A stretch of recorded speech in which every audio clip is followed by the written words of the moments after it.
Deze? Ga ik voor jou. Deze? Nou, dan spijt me voor jou, maar deze kaartjes ben net meer geld van nou al jaren. Eltsenien mat nou in en weer uitchecken. En als je onder die reis oerstappen van Big Leagues NS naar Riva, moet je tussendoor uitchecken bij de ene en inchecken bij de andere. We komen in het Barneveld en dan ga je een keertje daar Vradigen. 3 keer in- en uitchecken. Ik vind het echt raar. En echt heel moeilijk. Ik van reizigers die het wat oors als oors hamatten, is het soms dreig. Dan moet ik dus een oorvulling hebben van Roosendaal naar Brussel retour. Ik geloof dat ik het goeie te pakken heb, hè? Want dan heb ik... Oh, nou ja, ik wil naar het buitenland. Dus nog een... nou nee, dat keert net meer, want mijn trein gaat om Assen op 4 minuten noord. 4 minuten noord. Nee, dan mag ik het maar in Rotterdam doen.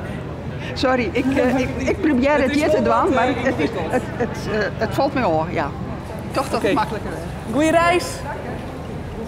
Mensen die het volontiert hebben, kunnen mij gaan vragen terug te bij een tijdelijk loket. En er rint extra personeel op de grote stations om reizigers te helpen. Nou, bedankt. Meereiskorting. Als je student bent, dat er iemand anders dan voor 40% korting mee kan reizen. Dat was voor mij nog een beetje onduidelijk hoe dat nou precies moet. Oké, maar het werkt allemaal. Maar het is gelukt. Hey, goede reis. Ja, dankjewel. Het zal misschien wat wennen wezen. De reizigersorganisatie Rookoff wil de komst van het chipkaart net keren, maar had wel kritiek. Het is inmiddels ook een beetje een heilig systeem.